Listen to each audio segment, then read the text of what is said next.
ሰላም ለእናንተ ይሁን ውድ ቤተሰቦች፣ እንዴት ናችሁ? ደህና ናችሁ ወይ? እኔ እግዚአብሔር ይመስገን ደህና ነኝ። ሐረግ ድራማ ክፍል 95 ተለቋል። እንግዲህ ጽዮን ለኤፍራታ ስልክ ትደውልላትና ስልክ እኮ አታነሺም ስትላትኝ ኤፍራታም እንዳመማት ትነግራታለች። ከዛ ጽዮን በቃን ይመጣልና ሐኪም ቤት ወስድሻለሁ ስትላት እኔ ራሴ ሄዳለሁ ስትላትም በቃ ጽዮን ትሄዳለች ማለት ነው። ከዛ የፊትና የኤፉ የሰርጋቸው ፎቶ ግድግዳ ላይ ተሰቅለው ነበረና እንግዲህ ጽዮንም ትኩር ብላ እያየች እንዳለ ኤፉ ፎቶ ላይ እንዳፈጠጥሽ ትቆያለሽ፣ ከለራችን እንዳይለቅ ትላታለች። ጽዮንም የሱን አይደለም ከለሩ ቆዳውን ብልጥ በጣም ነበር ደስ የሚለኝ። ቆይ ደግሞ ያቅፍሻል፣ ትንሽ እንኳን አያፍርም? አስገድዶ ስላገባሽ የምታፈቅሩ መስሎት ነበረ እንዴት ትላታለች። ኤፍራታም እንግዲህ አረ በቃ እሱን ተይውና ነው ተቀመጭ፣ እሱን ከመጥላትሽ በፊት እሱን ከመላጥሽ በፊት ያንቺ ጨጓራ እንዳይላጥ ትላታለች። ከዛ ጺም በነገራችን ላይ ቤታችንም ካላንዳንድ ነገሮች ውጭ ምንም አልተቀየረም ትላታለች። ኤፉም ተይ እባክሽ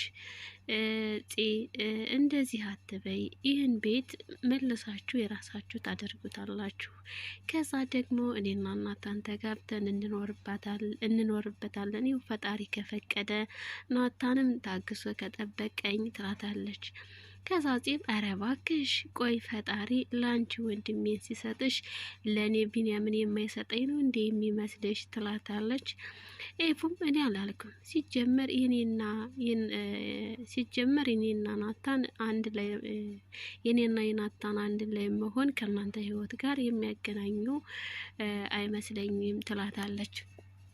ጺም ተይ እንጂ እኔና ቢኒ የት ልንኖር ነው አንቺና ወንድሜ ከዚህ የምትኖሩት? እየተባባሉ እንግዲህ ይቀላለዳሉ። እኔና እሱ ብቻ ነው ከዚህ ቤት መኖር የምንችለው ትላታለች ጺም ለኤፍራታም። ኤፍራታም ኧረ እባክሽ እኔና ናታን እኮ ታላላቆቻችሁ ነን። እኔ ያንቺ ታላቅ፣ ናታን ደግሞ የቢኒያም ታላቅ ነው ትላታለች። ከዛ ጺም እንግዲያስ ጊዜው ታላላቆች ቅድሚያ ለታናናሾች ቅድሚያ የሚሰጡበት ነው እያለቻት እያለ ከዛ ኤፉም አይ እኛ በሱ አንስማማም እያሉ እንግዲህ ይጨዋወታሉ። ከዚያ ጺም ታለቅሳለች። ስታለቅስ ኤፉም ምን ሆነች ነው ስትላት፣ ጽዮንም ሁሉም ነገር ሰላም ሆኖ አንቺም ከወንድሜ ጋር እኔም ከቢኒ ጋር ሁኜ ሁሉም ነገር ወደ ነበረበት ተመልሶ ይህ ቤት የእናንተ ቢሆን ለሰከንድ አላቅማማም ነበር። እኛ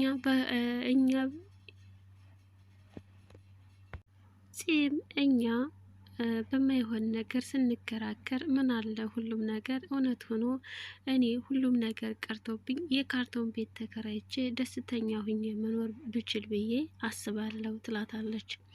ኤፍራታም ደግሞ ቀሉን ሁሉ እያሰብሽ አልቅሰሽ ትችዋለሽ፣ በምናባችን ቢደረግልን ብለን ቀኑን ሙሉ ካልገፋ ነው እኛም ተስፋ እንቆርጣለን ትላትና ኤፍራታም እንግዲህ አቅለሽልሻትና ወደ ላይ ትሄዳለች። ከዛም ጺም ተከትላት ከሄደች በኋላ ምን ነው የማይስማማሽ ምግብ በልተሻል እንዴ ስትላት፣ ኤፍራታ ምግብ ሲሸት ሁላ ነው የሚያስጠላኝ፣ ሐኪም ቤት እንዳልሄድ ይህን ያህል የከፋ ህመም አላመመኝም ትላታለች። ከዛ ጺም እኔ አላምንም ብቻ የጠረጠርኩት ነገር እንዳይሆን እኔ ምልሽ ከፊት ጋር የተፈጠረ ነገር አለ እንዴ ትላታለች። ኤፍራታ ማለት ምን አይነት ነገር? ጠብ ከሆነ ጠዋትም ማታም ነው የምንጣለው። ከዛ ውጭ ግን ዛሬ ወደ ድርጅቱ ሄጄ ነበረ ትላታለች። ከዛ ጺም እያወራሁት ያለሁት ግልጽ አማርኛ ነው ከያፌት ጋር ማደር ጀምረሻል ስትል ኤፍራታም እሱ ነገር ታሪኩ ረጅም ነው፣ ይህ ከኔ መታመም ጋር ምን ያገናኘዋል? ማለቴ ምን ልጠቁምኝ እያሰብሽ ነው? ትላታለች።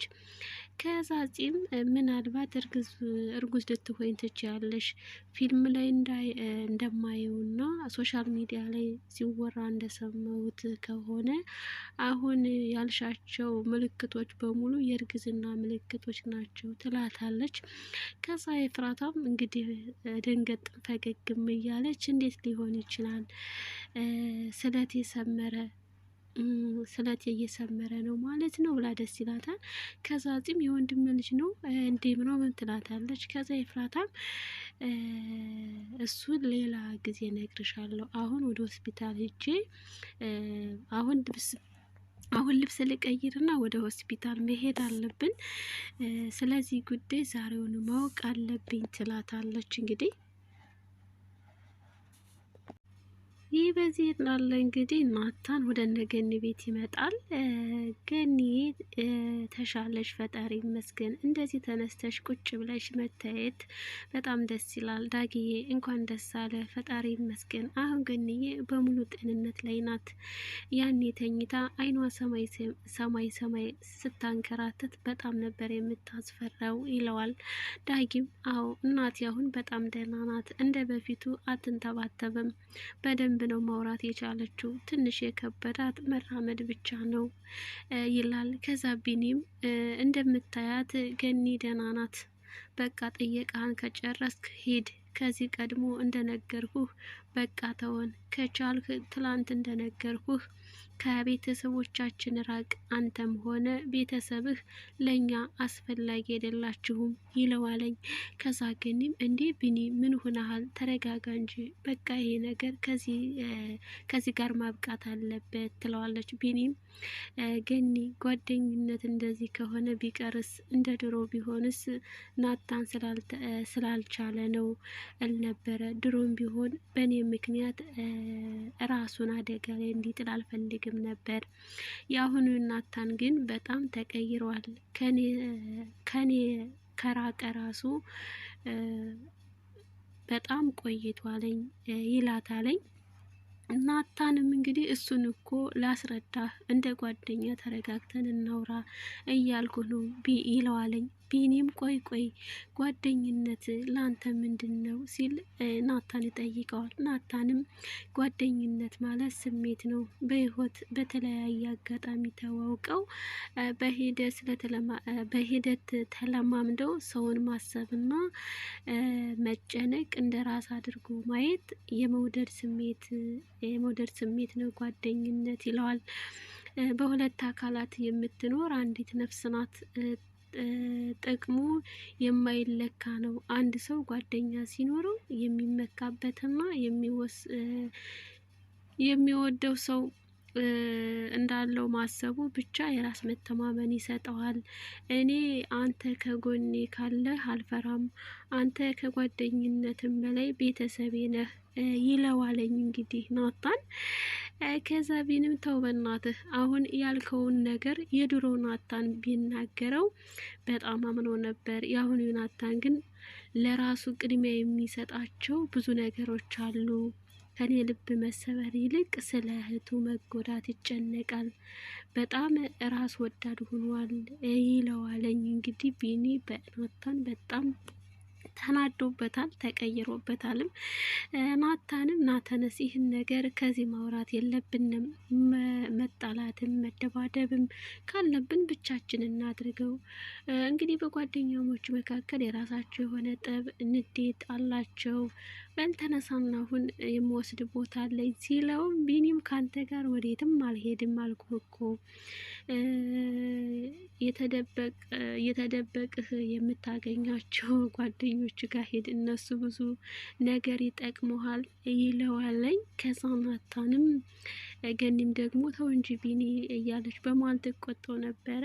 ዳጊም አዎ ለያፌት ስንት ነገር አድርገህለት የለ እና ተነጋግራችሁ ይህን ነገር ፍቱት ትለዋለች። ከዛ ናታንም ቢኒ ስላሳለፍነው ጓደኝነታችን ስትል ይለዋለኝ። ከዛ ቢኒያምም እሺ ምን አይነት ሰበብ ደርድረህ እንደምታሳምነኝ አይሃለው ተባብለው እንግዲህ አብረው ይወጣሉ። ከዛ ዳጊም እንዲህ አጎቴ ግን ምን ሆኗል ድርቅ አለ እኮ ሲል፣ ገኒም እውነቱን ነው ናታን በጣም ተቀይሯል፣ የድሮ ናታን አይደለም። እዛ ጉልት ተቀምጠን ስልክ ሲደውልለት ስልክ አያነሳለትም፣ ቢሮ ሲሄድም ከቢሮ አያገኘውም። እውነቱን ነው ቢኒያም ናታን በጣም ተቀይሯል እያለች ነበረ። ለዛሬ ይመስላል። አመሰግናለሁ።